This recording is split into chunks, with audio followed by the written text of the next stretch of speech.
तो आज हम पढ़ेंगे Compton effect.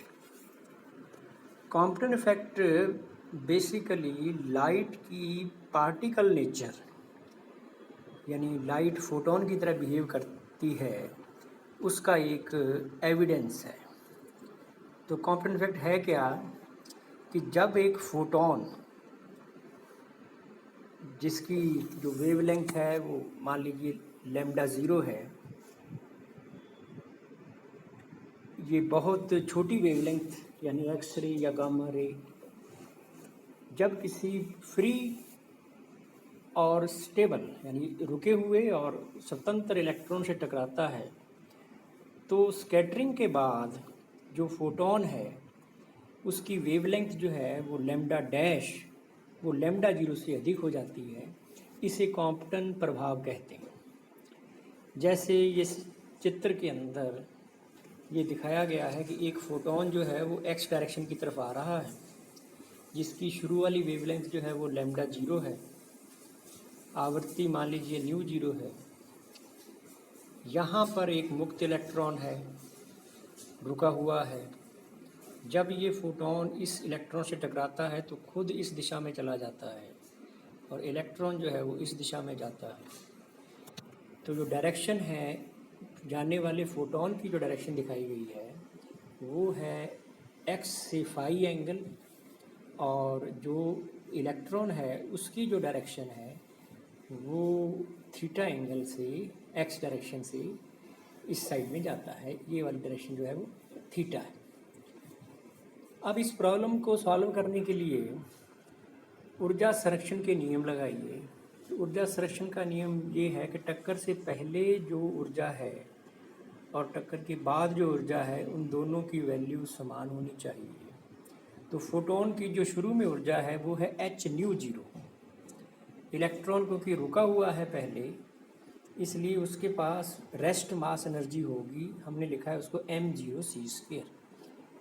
So H nu zero plus m0 c square is equal to, यदि फोटोन की वेवलेंथ को लैम्डा डैश कहा है तो फ्रीक्वेंसी मान लीजिए न्यू डैश है, तो जाने वाले फोटोन की एनर्जी जो है वो एच न्यू डैश प्लस जो इलेक्ट्रॉन गया है उसका द्रव्यमान जो है मान लीजिए m है। यहाँ याद रखिए कि m जो है उस वक्त गतिशील इलेक्ट्रॉन का द्रव्यमान है, तो जो इसके पास कुल ऊर्जा का मान होगा वो होगा m c स्क्वेयर। यहाँ पे m जो है वो गतिशील इलेक्ट्रॉन का द्रव्यमान है, और ये भी आप जानते हैं कि गतिशील इलेक्ट्रॉन जो होता है उसका द्रव्यमान बढ़ जाता है रिलेटिविटी के अनुसार। अब संवेग संरक्षण के नियम लगाइए। पहले x दिशा में लगाइए। तो x दिशा में पहले जो फोटोन के पास संवेग है वो है, क्योंकि आप जानते हैं कि संवेग का जो संबंध होता है वो कुछ यूँ लिखा जाता है p is equal to H upon lambda. ये डी ब्रॉगली रिलेशन है, और लेमडा को यदि आप c अपॉन यू लिखें तो जो x दिशा में पहले संवेग है वो है एच न्यू ज़ीरो बाई सी। टक्कर के बाद जो फोटोन का x दिशा में संवेग आएगा वो h nu dash upon c, इसका cos factor cos phi. Electron का जो संवेग आएगा x दिशा में वो होगा m v cos theta. y दिशा में टक्कर से पहले कोई संवेग नहीं था, तो ये y दिशा में लिखा गया है, ये जो नेक्स्ट स्टेप है।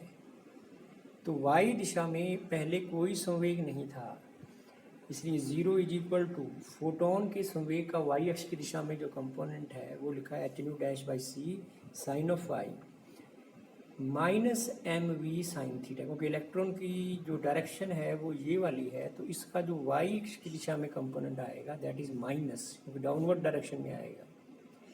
तो ये दोनों लिखे गए हैं संवेग संरक्षण के नियम x और y दिशा में। उसके बाद फिर देखिए m is equal to m0 1 minus v square by c square. ये आप रिलेटिविटी के अनुसार द्रव्यमान का जो संबंध है वो इस रिलेशन से दिया जाता है। अब हमने इन चारों समीकरणों को सॉल्व करना है। सॉल्व करने के लिए सबसे पहले 2 नंबर इक्वेशन और 3 नंबर इक्वेशन, इसमें से थीटा ख़त्म कर दीजिए। तो थीटा जो है 2 नंबर में और 3 नंबर में देखिए कॉस थीटा है और एक है साइन थीटा।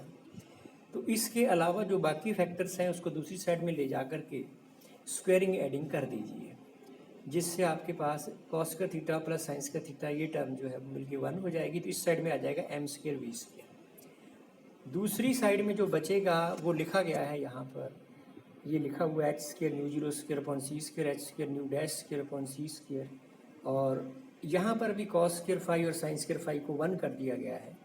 तो आपके पास जो बचेगा फैक्टर वो यहाँ पे लिखा हुआ है और ये लिखा है इक्वेशन नंबर 5 के अंदर।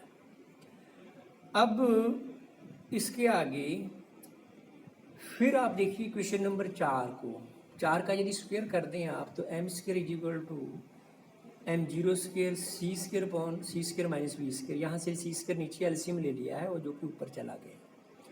अब इस समीकरण का क्रॉस मल्टीप्लिकेशन करिए तो m square v square is equal to m square c square minus m zero square c square, ये यहाँ से आप निकाल सकते हैं इसी समीकरण से।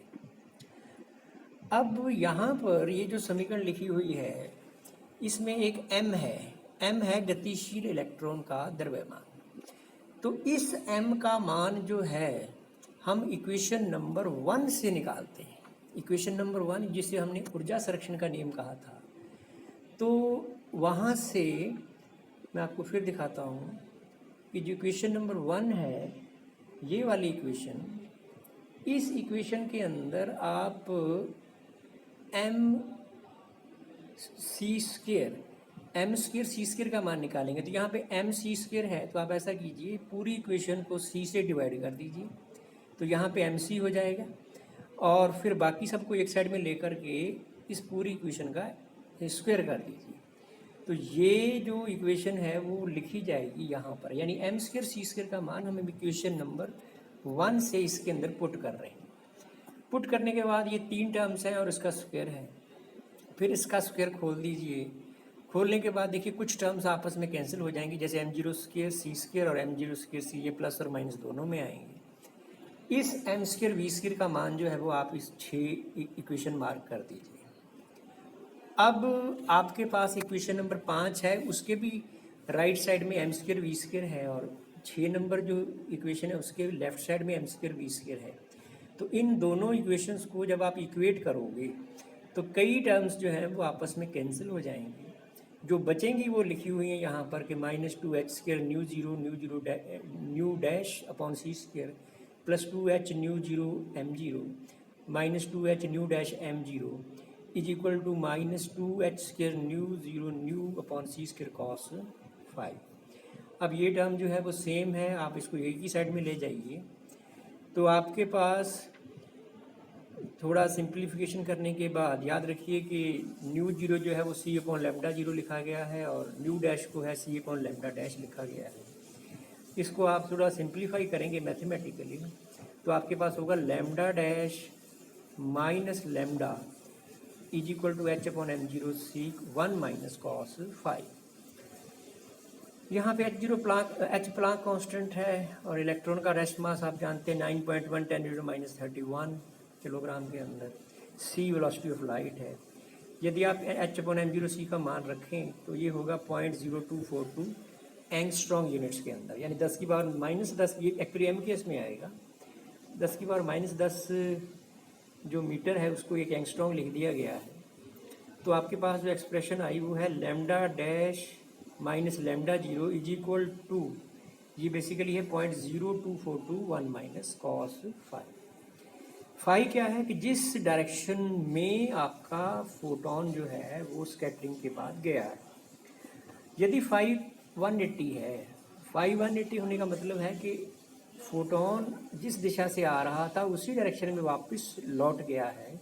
तो उस केस में lambda dash minus lambda zero इसका जो मान है वो मैक्सिमम होगा, क्योंकि कॉस फाई आप जानते हैं -1 और -1 तो ये टोटल प्लस ये 2 हो जाएगा। तो 2 × 0.0242 एंगस्ट्रॉन्ग यानी 0.0484 एंगस्ट्रॉन्ग ये वैल्यू आएगी यहाँ पर जितनी वेवलेंथ में शिफ्ट होगा। इसी तरह से आप देख सकते हैं कि फाई की अलग अलग वैल्यूज़ के लिए जो lambda dash minus lambda zero की वैल्यू है, यानी वेवलेंथ में जो चेंज है वो आपका अलग अलग आएगा। जितनी फाई की वैल्यू ज़्यादा होगी ये शिफ्ट जो है वो उतनी ही ज़्यादा होगी। तो यही है कॉम्पटन इफेक्ट। ये एक्सपेरिमेंटली भी प्रूव हो गया और इसको चेक भी कर सकते हैं।